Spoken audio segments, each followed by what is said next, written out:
change the channel now because that's all we're doing for the next half hour. So in its own way, you know, it was an atmosphere in which a really terrible episode could have happened because you had a bunch of guys who had one foot out the door. But at the same time, you know, there was nothing calculated about it. We were really just trying to have fun with it. And you know, there are some stories that, and The Simpsons did occasionally do stories about society and parent-child relationships and stuff. But this is simply a horrible thing that happened to Bart Simpson, and be glad that it didn't happen to you.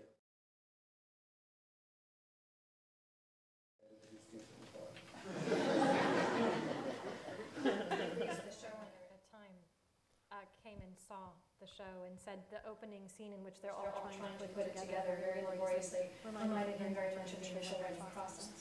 There's a lot of that, and I was really interested. I was so glad that you did it the way you did, was reading about actually had the actors sit down and try to remember what they could remember from the episode, because the typical way to do it, if you're a TV writer, is that you watch the episode about 5 times and then decide.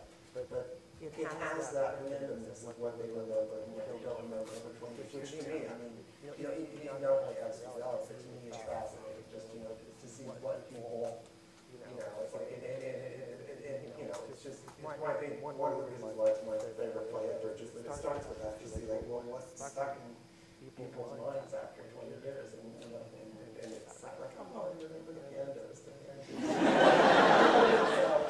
You know, even before you got into, you know, the best part of the play, like, you know, writing your strange version of it. It was just, it starts with that focus group segment of, you know, to see what you don't even remember after 20 years.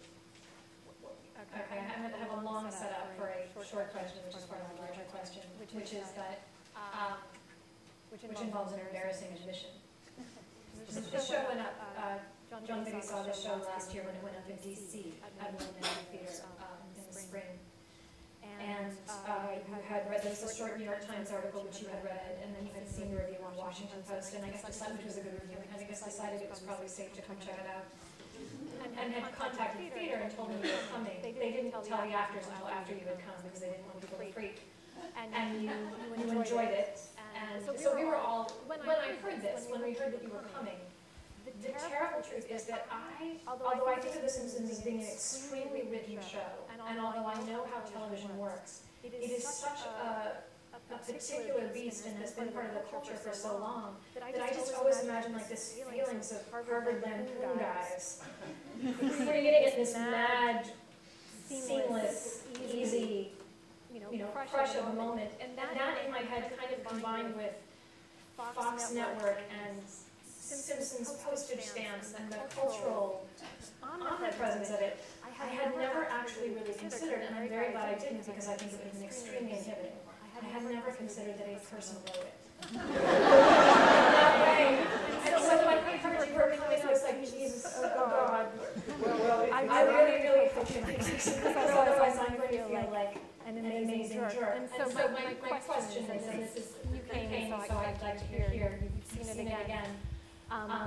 Once I realized that you had enjoyed it, and you chatted a little bit with the cast afterward and said, you know, he said sort of candidly that it was a slightly odd experience for you, and I thought, oh, of course. What could be more surreal? And if this whole show has any other purpose than to make one person's life extraordinarily surreal for an hour and 45, like I've kind of put in my time in that way. So the larger question being, the smaller question being, because the cast was not entirely accurate in the way that they were going to show. What it was like for you to hit those speed bumps the first time you watched them. The larger question, my God, what was that like for you to sit and watch? We're torquing out in this crazy way.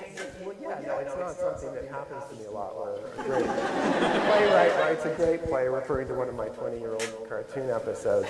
But it takes a while to like engage with it as a play, because it really is just like 20 people work to produce a hallucination for me, and it like, but it goes through all those steps, and it takes you back in time, and you know, like that the second scene, Mr. Thompson scene, you know, that was actually written by like real time. Just you know, there were such amazing people, and that's that Conan O'Brien and Mike Reese just wrote that scene back and forth together. With Conan playing the officer and Mike playing Homer, and so it takes you back to like, you know.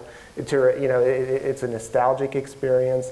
And then, in the grand finale, it just, you get to see, it actually gets kind of into comedy theory, but, I always, something John Swartzwelder said that I think was really true is that, or as much, we tried to make it as true as possible, The Simpsons isn't a comedy, it's a drama written by stupid people. And so I always felt better when I could get into that place and just write a weird drama rather than doing jokes off a straight story. And so, so the ultimate to me is in Act 3 when you see Act 3 of the show as written. Actually, I get to borrow your talent and actually see the Cape Fear as written by a world-class dramatist. It's really cool to see for me to see, what to me is Act 3 of Cape Fear the way it should have been. That it's just seeing it played as a passion play. It's better as a drama and better as a comedy at the same time. I just want to note, when you talk about writing a little cartoon 20 years ago, for those of you who are not Simpsons fans or so familiar with the show, that this is one of the most famous episodes in the show's history. It's there's a reason why this is the one our cast remembered. It's the one that always comes. I mean, you must get this continually. Well, there is, and actually, I can tell you, there is a nightmarish quality to The Simpsons. Which is, so I totally relate to this, especially the last act. First of all, it runs decade after decade without being canceled. What's that about? And also just, it's something you may not think about being a Simpsons writer, that your bad episodes follow you all over Earth for the rest of eternity. On several occasions, I've had the experience where you go bicycling through the Irish countryside and you go back to your castle and you're totally living in another century, and then you turn on the TV, it's like, oh, Burns for Coffin to Kraftwerk, change the channel, change the channel. You can never get away from The Simpsons. And so everyone who has spent 4 years, and when people ask you why did you only work 4 years on The Simpsons, and it's thinking, well, that seemed like rather a lot to me at the time, spending 4 years of my life working on The Simpsons. But people will say, why did you only spend 4 years doing that? There's a nightmarish face to it that people who know it, that when the curtain comes up on Act 3, they will say, oh, finally somebody else gets it. This is the side of The Simpsons that nobody thinks about. Okay, thank you. I wanted to do a little bit of an introduction to when I have asking Jon Vitti, who's a TV writer, and Matt, who is a TV critic. There's a logic, and why I've invited this sort of astonishing linguist to the panel as well. Just to sort of set up the, for those of you who don't know this, for this fabulous book, Our Magnificent Bastard Tongue, which is thank you, Anne. Fun on wheels. I love that one. If you haven't read this, it's incredibly fun. Which is about all sorts of things, but I thought one of the central arguments, and one that I thought was incredibly moving when I read it, is that we think of English, or the standard way of talking about English in linguistics English classes, is that it's a language which starts when the Vikings stormed down into the island of Britain and kind of partly eliminate the Celts and certainly subjugate them, and you have this sort of Proto-Germanic language, and then eventually the French come over and they add to it, and at some point people adopt Latin as a neutral language for a while, and these are the three elements. And that the standard way of thinking about it is that the Celts had nothing to do with the language. They were a lesser people, they were an eliminated people, they weren't part of it. And a central premise of this is that no, that's the very practical idea that no, that's ridiculous. They weren't gone, they were there, they were part of everyday life, and of course they were part of the formation of the language. And so part of the book is a very surprisingly exciting way of teasing out where the Celtic remains in the language and where it continues forward to this day, which is a fun linguistic argument and a fun thought piece, but also a really practical, eloquent, moving way of talking about how culture transforms and how people transform and how we all sort of trundle along and borrow from each other and pull from each other and step on each other and yank on each other and go forward, which felt to me a lot like the project of the play, just transforming and going through those things. So I have a question which is mildly interesting, but then I was hoping you might have something more intriguing to play. No pressure at all. But when I wrote the third act for this play, I was very aware as a playwright of making a decision, which is that I was not going to try to come up with an idiom for 75 years in the future. And there were two reasons for that. And one was that although, of course, language would change during that period of time, in some way, I mean, it would become a bit of a dialect, or maybe because if people are really isolated into small communities, it might become a little more extreme. And one was that I didn't do it because I felt like people had enough to cope with in the third act as it was, as audience members. And I didn't want anything more to put on their plate or to distance them from it. The second thing was that I didn't think I really could do a good job of thinking what people would really be thinking like in 75 years. I didn't think I could do anything which would be persuasive to me. So a question I have for you, actually, could you? If you were thinking 75 years ahead, do you think you would have a sense of how that might play out? Yeah, I mean, I couldn't predict exactly how it would go, but you have me thinking about what it would be. People 75 years from now, they wouldn't be speaking a different language. They'd sound to us like they had an accent because vowels would keep shifting. So even today, you'll listen to a younger person say, "It's time for you to go to bed," and it'll come out more like, "It's time for you to go to bed. It's time for you to go to bed." If a Martian heard that, they'd think the person was saying bad. The vowel is shifting. That's happening to a lot of vowels. It always happens, which is why when you listen to old radio, people sound odd. And there's a myth that people in old movies were faking British accents. No, they just had different vowels. So 75 years from now, the vowels will be different again. Little things would make it difficult for us to understand them, such as intonation patterns would differ randomly. Something else that would happen. Just the other day, my wife and I were looking at an episode of the Dick Van Dyke Show, and they had an old radio actress of a certain age then, in 1963. And she popped up with two things like this, and I forget what the first one was, but the second one was, she said, "And I was doing a crossword puzzle the other day." A crossword puzzle. Now, we say crossword puzzle. When they first existed, they were called crossword puzzles, just like somebody who's very, very old now might remember when it was called air conditioning.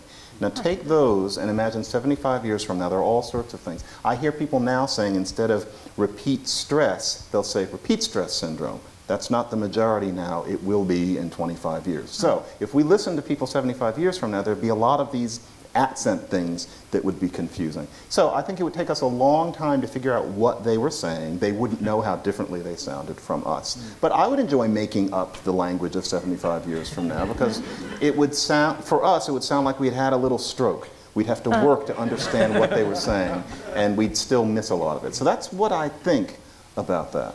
Okay. Yeah. Then a sort of related question. 75 years in, say the next 75 years goes fine.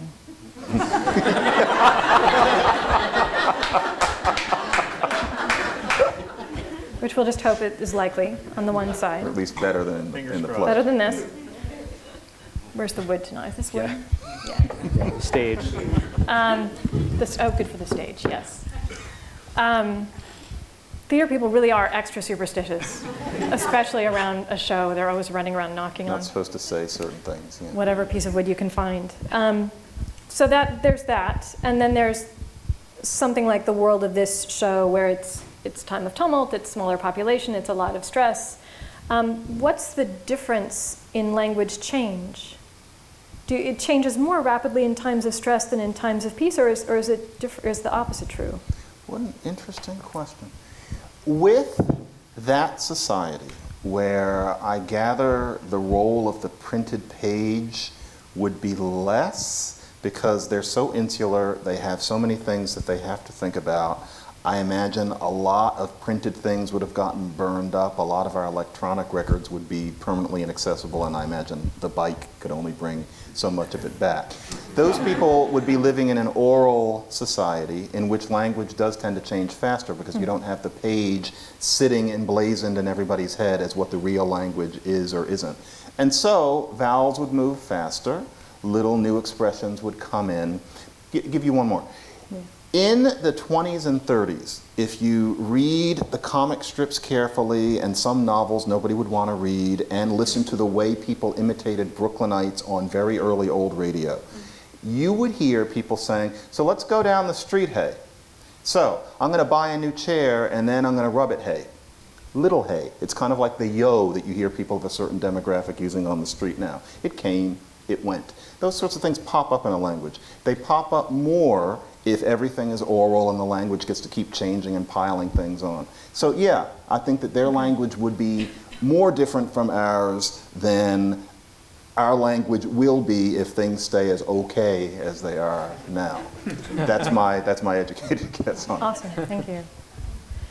And I wanted to ask Matt the, I'm afraid, obvious question about the cultural impact of The Simpsons. I also just wanted to swiftly read two sort of lovely, eloquent things he wrote, and you could also take off from there. At some point, a show stops being a show and becomes a utility. Gas, electricity, water, The Simpsons. In this article, he goes on to note that this comparison is cribbed from a discussion of 60 Minutes.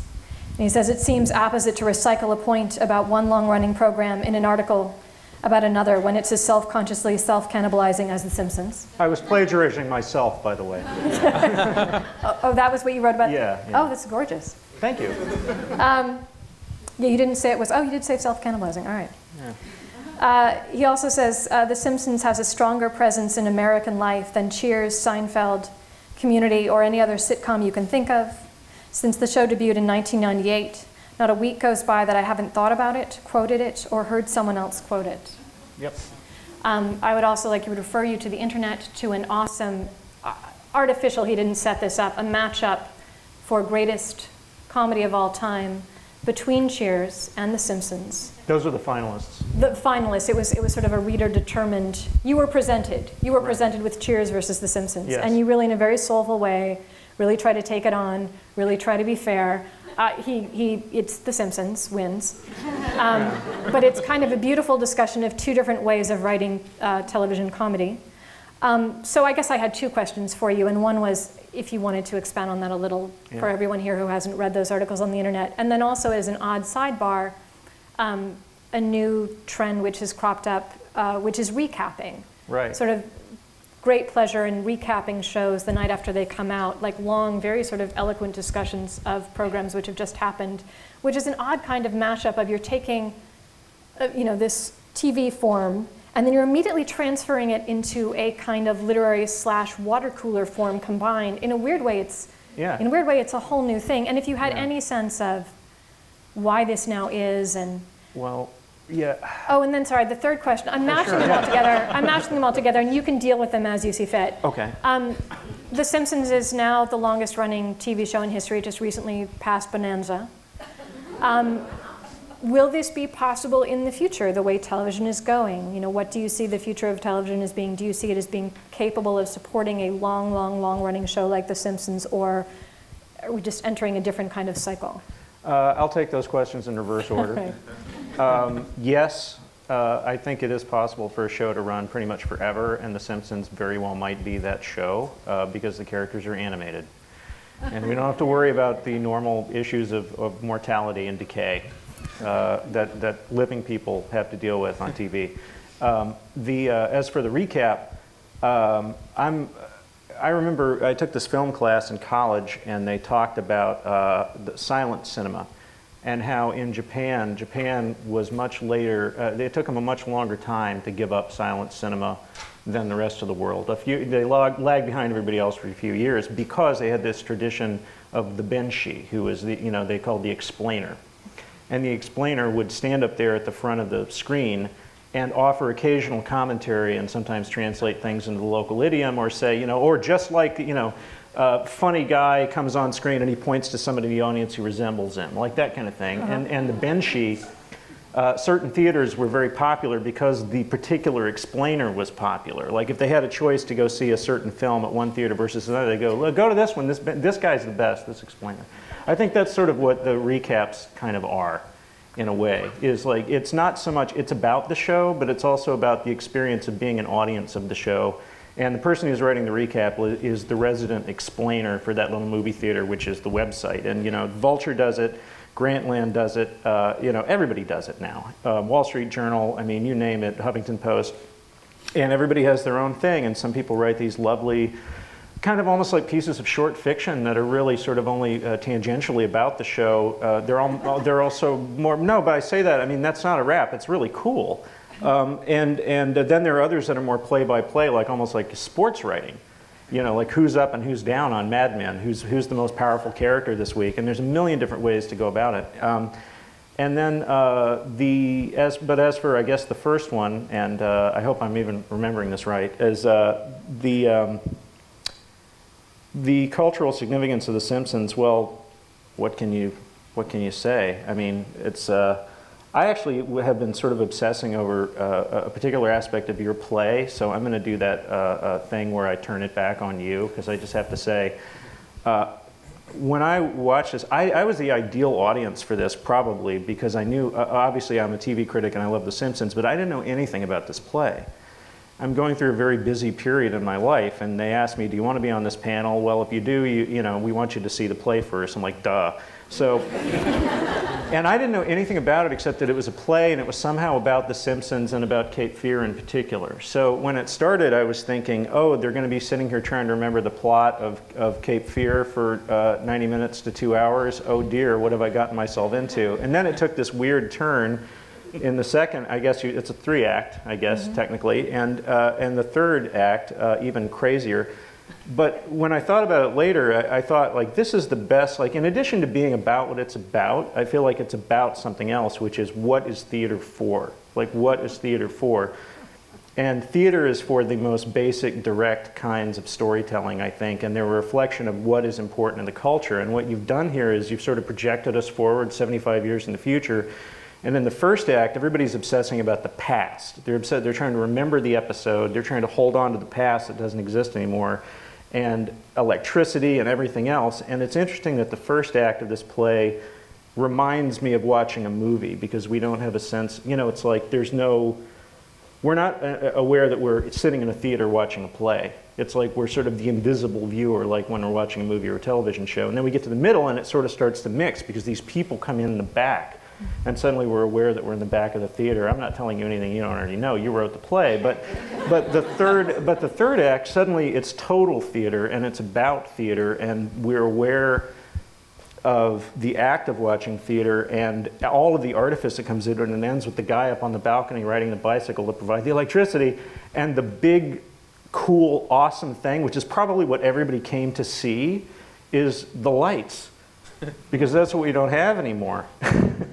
And it's just kind of amazing. And so I guess in a roundabout way to answer your question, The Simpsons is, you sort of identified why The Simpsons has lasted so long, because as you were saying backstage a little bit, they're all archetypes, and there's the sort of trickster characters and the clowns and the buffoons and the devil and Mr. Burns. I love the fact that Sideshow Bob is the bad guy in the episode, but then somehow Mr. Burns becomes the bad guy because he's more like Satan. Like Bob is like a lesser imp, and then it's like, well, we don't want the lesser imp, we want Satan.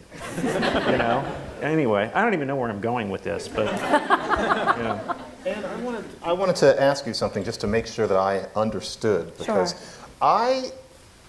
Complementarily to what you're saying, Matt, I saw it as, here these people are, they're reduced to the conditions of what you might think of as non-literate or pre-literate. Pre-literate is a bad term, but pre-literate indigenous people. And they're telling stories around the fire because there's really nothing else to do. They're going to tell stories. Now, what is a folk story for modern people? It's not going to be Little Red Riding Hood. There's only so much you can get out of the Three Bears. What is our folk music?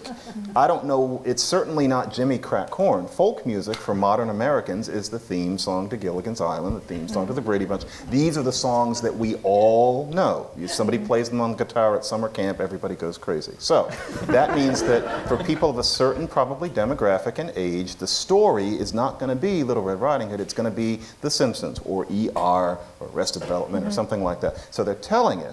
And then, as time goes by, you have this hint at the end of the second act that there might be a way of making these stories into something that also touches and elucidates people. And so then in the third act, we see it as having become something that touches on themes that would have been urgent to these people, that's departed significantly from what the original story was, in the same way as Disney's Snow White is nothing like the grim, in both senses of the word, tale. And so that's what The Simpsons would be for these people 75 years later who don't have anything else, where it's morphed into, for example, Sideshow Bob being replaced by this Satan character, Mr. Burns. And I thought this is parallel to what would have happened to language. Did I have that wrong? Because I was sitting there thinking, this is just what I would have written if I knew how to write a play.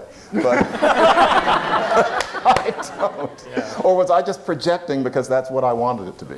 No, I think that was the Makes some sort of sense. What a good viewer you are. Yes. Okay. So thank you. that was what I was thinking while I was watching it. Yeah, I mean, I think it felt to me that in the first scene, all anyone wants is to come up with something funny to distract them, but they want it to be right because they're stressed, and when you're stressed, you want things to be right. And also, they're in denial.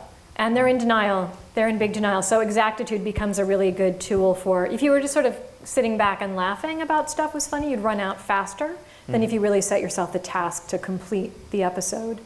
In the second act, it seems to me, because it's only 7 years after the apocalypse, and that's not a lot of time when you've lost every single person you know in an entire civilization, I feel like the Simpsons episode, the real emphasis would be on absolute exactitude as much. You know, that's the currency, is exactitude in that. However, I sort of feel like in the second act, the commercials are the place where they're beginning to, in a very inexplicit way, start to touch on what's stressing them out. Like the first commercial about somebody's stealing lunches from the office, which I think of as being reality porn, which is technically about like, oh, the time when somebody's stealing lunches at the office is the worst thing. Days. Yeah, the fluorescent lights were a pain in the ass. Oh, how terrible that was. But at the same time, there is something creepy. Like this person is like, is described as a predator and is like stealing stuff and taking just to take. Like there's a tiny bit of a hint of this kind of other stress they're facing, and I feel like in the medley, you know, most love songs are about surviving loss in a way. So it, on the one hand, is sort of a merrier time, but it also in a way begins to touch on what they, I think that's where we start to see creative expression happening a little bit in the side acts rather than in the whole thing. It's so it's funny you should say that, because like in that second act, it suddenly, just for some reason, I was thinking they're in extended mourning for their civilization. Yeah. I felt like that was what was happening here, and then when you get to the third act, I feel like, well, it's 75 years in the future, but they've got a lot of other things to worry about besides remembering the exact plot of the Cape Fear episode of The Simpsons. You know, I mean, it's a whole different ballgame, and things are much more basic. And you know, I'm struck by. I talk about stories with my kids who are you know, learning all the basic touchstones that we learn now, and my daughter, for example, was struck by how incredibly simple, straightforward, and really, really violent the Greeks were, and Shakespeare. And that's because you had, and you know, you may know more about this than I do, but I read somewhere that in medieval Europe, something like 12% of the deaths before people were supposed to, you know, their natural lifespan were from being killed, from being murdered. Right, they like killed on the road, like they're traveling from one city to another and they get robbed and killed. You know, like there's a 1 in 10 chance that if you knew somebody who had died recently, they died because someone murdered them. And like we think that society is dangerous now. And I thought about that, and during that third act, it's like, oh, well, this is more like medieval Europe now. You know, you killed, you know, most of the Simpsons. You killed them.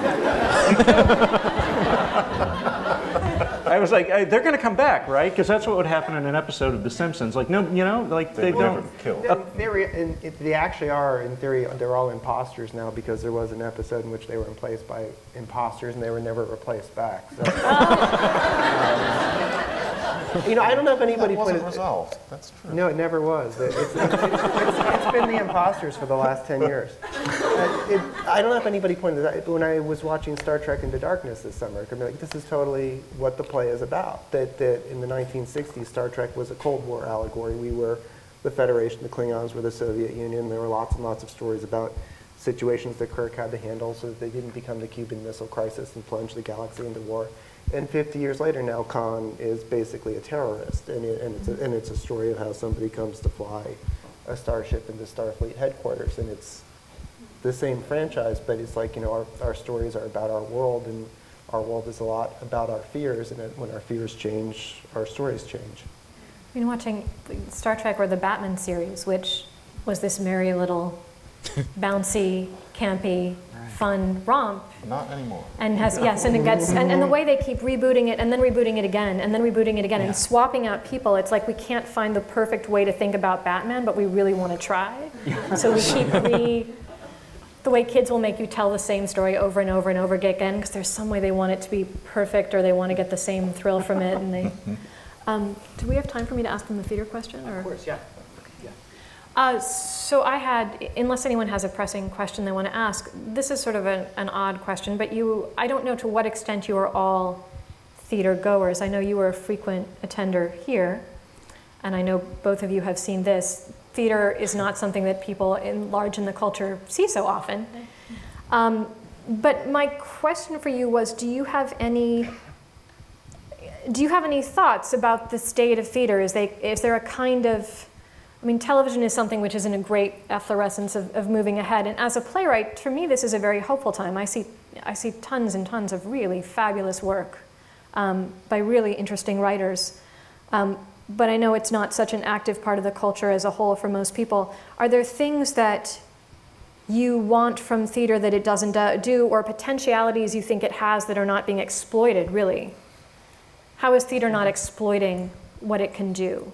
Because I don't go to as many plays as probably anyone in this audience. I used to go to a lot, not so much anymore, but whenever I do go, I savor it, and I don't particularly care as much if it's a great play or a mediocre or bad play, or if the production is great or it's just okay. Just being in a theater is really exciting for me because it's a singular event. And maybe I'm just missing the marketing that's already out there, but the fact that this is a singular event, and we live in this culture of things that are stored on your hard drive, and they stay there forever, and they're on YouTube, and you can watch them anytime you want to, and it's always the same thing. And a theater is the only place left, really, where it is considered you are a barbarian if you're doing this. And at live music concerts, that's the way it happens. Like, you know, I go to recitals at my kid's school and the parents are doing this. You don't do that. You're watching this thing that's going to disappear, and all you're going to have left is like one or two little fleeting memories of it and sort of an overall sense of what it was like. And the singularity of theater is, like, I feel like I mean, I don't even know if this is what you were asking, but like the appeal of theater is that it is this thing that is there and you are in the present moment with it, and then it's gone. Like the totality of the experience is gone. That's incredibly exciting because it means that you have to concentrate on it and you have to like savor every second of it and really, really give it your full attention. And there's no other form of popular entertainment that I think that's true of. And there's a number of reasons why that is, but I just don't understand why like all the people who do theater everywhere in the country, in the world, are saying, hey, you want to see something really cool? This is only going to be here this one night. That's it. And if you go back tomorrow night, it's going to be different. You know, that's it. It's not like a music video. It's not like an episode of Breaking Bad, which I love. It's not like Star Trek Into Darkness. It's ethereal, you know? That's a really interesting question, and I would say that in terms of the musical, which this made me think about, and I'm a heavy theater goer, I think it needs to be more of a thing that I personally wouldn't like, but I think that musicals need to reflect more modern contemporary pop tastes in order to bring in younger people. And I don't mean only rap and hip hop, I mean the whole bit. Because the way Stephen Sondheim and Michael John LaChiusa write will never be more than a minority taste. I'm in that minority. But let's face it, it's weird. Then on the other hand, it can't all be these jukebox, look back, Mamma Mia, tourist little messes. It needs to be more things, such as the music we just heard, that people who are under a certain age, which I'm practically no longer myself, will really like and will really pay for. I would like there to be more Bloody Bloody Andrew Jackson, for example, as your composer wrote.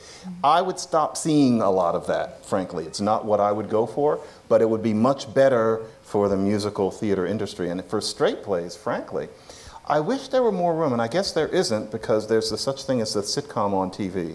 But if something is designed to be only funny, it seems like it's either highly vernacular, and so it's a bunch of people cursing articulately, and Chris Rock is in it, or something like that, and that's okay. So for example, the motherfucker, if I may, with a hat. It was wonderful, and that's considered comedy. Or it's about people, as we were talking about upstairs, it's people on the Upper East Side who, Judith Light is probably in it, and they're all sitting around being very witty in a Woody Allen sort of way. Yeah. I love those too. But what about just a bunch of people probably younger than that, not living on the Upper East Side, where it's not meant to be deep? deep. It's just meant to be funny, very funny, as if Moss Hart had directed it. Maybe now that's Community and it's on TV, so nobody would pay for it. But I sometimes wish I could sit in a theater and see something funny like that, where it wasn't about Woody Allen people, and it wasn't an ironic look at people on the bottom, as in David Mamet. Something in the middle. That's just what I would change. Jon, did you have any? Oh, I don't think anybody came here to hear my opinions on theater. I don't really have any. I don't have any authority or expertise on that. I mean, I do. You know, I mean, it seems like, you know, I think a lot of people would like to see more original productions like this one, and it's just, you know, and it's great that people are. It seems like more people are going to theater and like the explosion of musicals and all that. But I mean, hopefully there's a place in the world for more plays like this. I wrote 25 Simpsons episodes. There's all kinds of plays you can still, you can continue to write. It can become its own separate dedicated theater with every columnist coming in. It's not a bad idea, actually. How are we for time? We should probably move on to opening up the questions from the audience. We have just about 10 or 15 minutes to hear some questions from you. Because we are recording this, we're asking that you speak into a microphone. So if you can raise your hand, and we'll bring a microphone to you, and we'll do it that way. So curious if anybody has any questions you'd like to ask. One over here.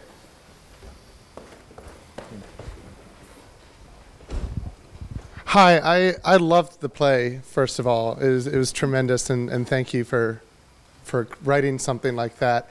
One thing that I was really engaged by was, at least for me, I felt like each act almost was its own play, and the genre seemed to shift each time you went. Even from Act 1 to Act 2, I felt like I was in a kind of different kind of space with slightly different rules pertaining to it, at least until the end of Act 2, where it really came back in more like Act 1, I guess. But each time, there was this kind of profound jump for me in feeling while I was watching it. I liked that I couldn't keep ahead of the play in any way. I couldn't anticipate what was going to happen next, and like that as well. And I guess my question is, if there was a kind of genre shift for you, did the idea of shifting form come before the content, or did you find yourself needing something that you jumped into something new, or was it just really not thought about at all and it just was what it was? It was. Before I even knew it would be coming from The Simpsons, I knew it would be a 3-act play, and I knew that the 3rd act would be a big musical drama of some kind. So I knew the 3rd act would be really different. The 1st and 2nd act, to me, people have also said that I don't see them as being so very different from each other, but the conditions under which, it's a very different set of conditions under which they're operating. So I think it feels very different in that way. And they have, you know, one structure in the 1st act, which is to tell the episode and stay alive. And in the 2nd act, you know, they're trying to do a bunch of things at once. So it's, so I guess the answer to your question, the 3rd act, yes, that was always meant to be this thing. And the 1st and 2nd act, I think, just sort of followed from the logic of what the characters needed at the time. Thank you. Sorry to make you run out. We have a question all the way in the back.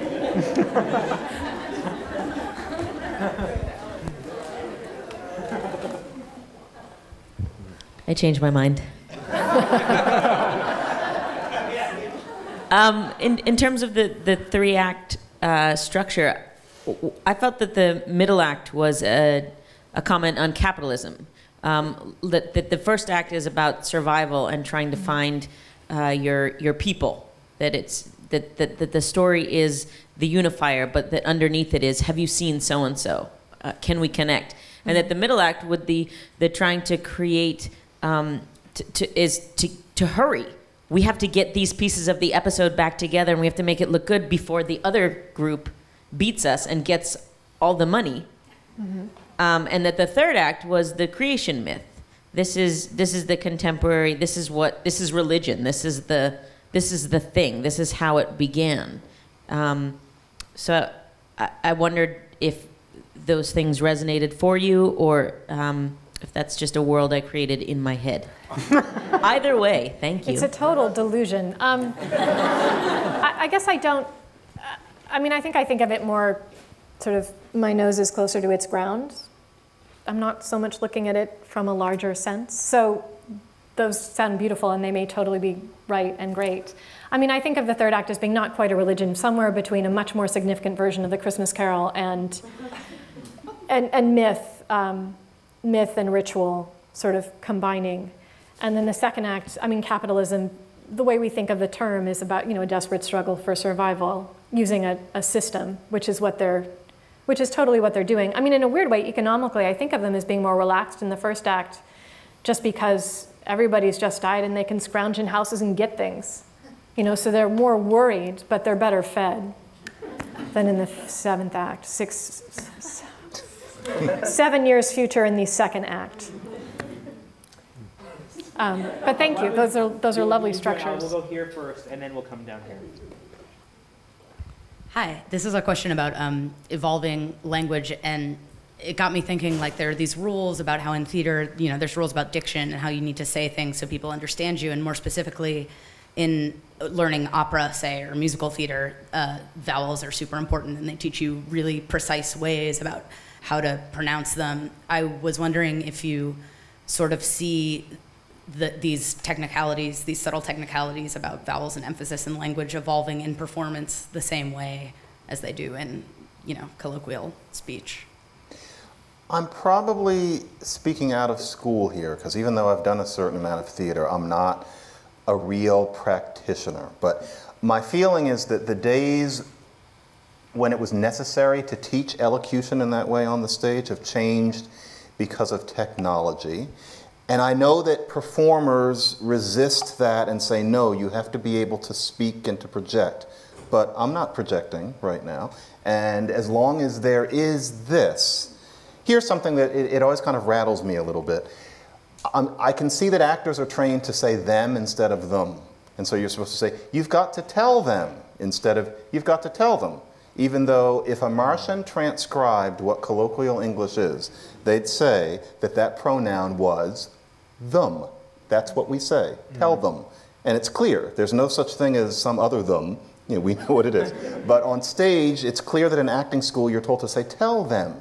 And if I had been training actors in 1926, oh, certainly, because nobody could have heard me from there. But now I like to hear it more colloquial myself. But then again, I don't do it for a living, and I'm not a director. Now, Shakespeare, where it really is, if you ask me a different language, that's different. You'd better be able to shape all sorts of things. But if it was dialogue written last week, as far as I'm concerned, mics allow you to talk like a normal person. That's just me, though, and I have said that to some theater people and been told that there was something I was missing. Yeah, right here. We're bringing the microphone to you. A fantastic play, which I enjoyed very much. But the mic. Okay, I just want to ask you, because we're developing, my friend here and I, a course on the future, what it would be like. I read your play solely and thought about it in terms of you were projecting toward a future. Mm-hmm. And the opening after the Holocaust or the apocalypse, whatever you want to call it, was realistic. Mm-hmm. And the second act, 7 years later, things become more complicated. And at the end of the act, people are being shot. And you talk about lines from The Simpsons being like cash. People are fighting for lines from The Simpsons, if I'm not mistaken. Yeah, that's right. So there, I saw things becoming, in the future, 7 years after, things are in terrible shape because people are killing each other for lines of The Simpsons. And then it's interesting that you say you started this play with the thought that the third act should be a musical comedy. And I'll tell you, the third act was a great disappointment to me because I had the feeling that what you were doing was bringing in a bravura, hotshot ending, and things are going to be just great and groovy. and lights are going to come on, and it's going to be a wonderful musical out of the Cape Fear episode. You sort of went from a fascinating projection of what things were going to be, and I don't know what you meant by the third act at all. I don't know what the future will be for mankind.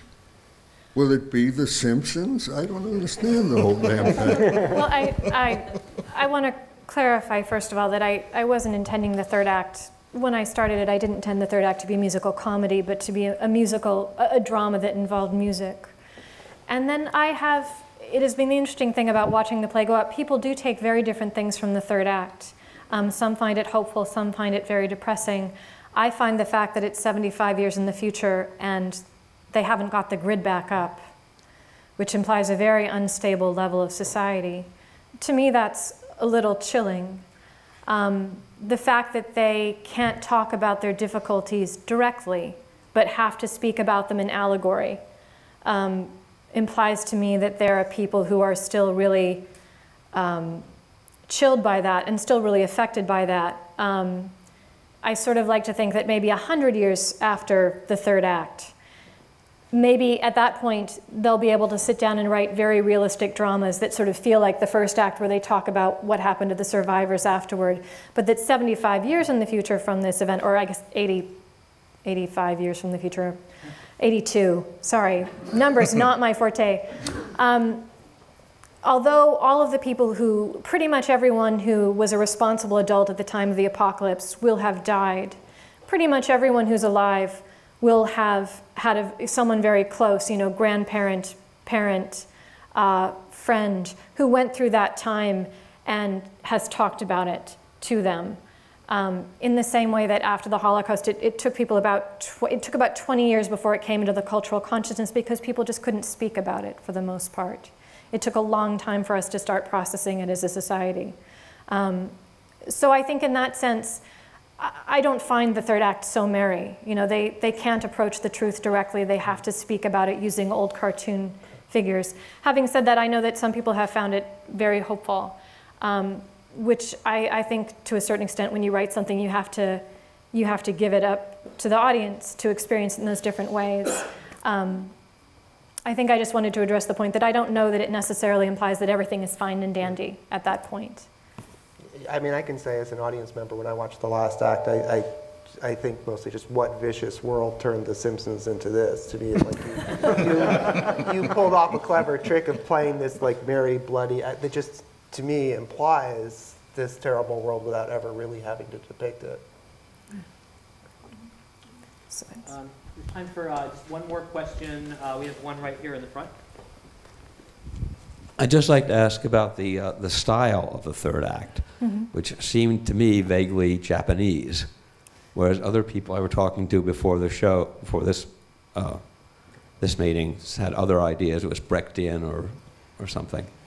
It's not kabuki or something. We thought of it as being a musical form of drama, which is created by people who, we initially thought, oh, well, they have no experience of musical theater at all, but that's not true. Even if you've never seen a musical in your life, if you are a member of Western culture, you kind of know how they go. You sort of know the gig of it. So if you were thinking about how to put together something, that would be a reference point. But it's people who have a notion of musical theater, maybe some experience with musical theater.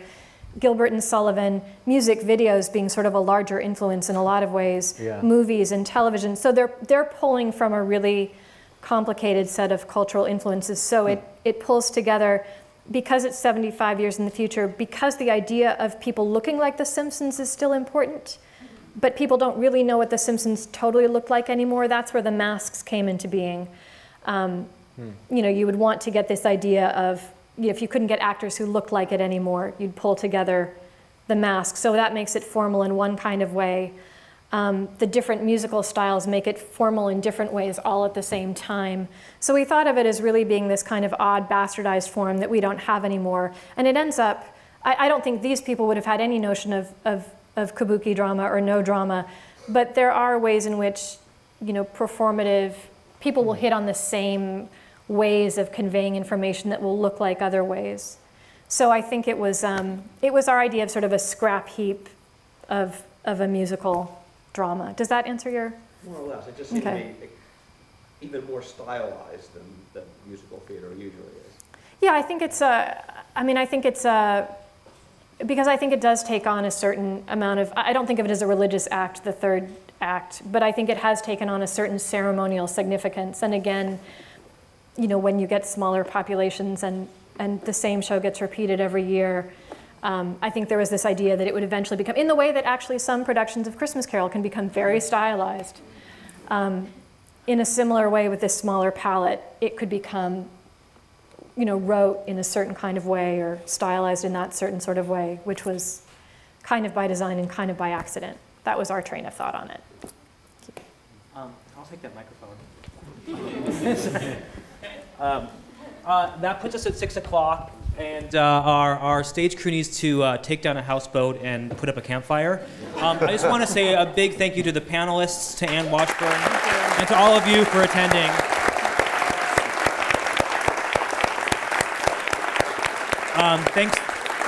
Thanks for spending your Saturday afternoon with us, and have a great Saturday evening.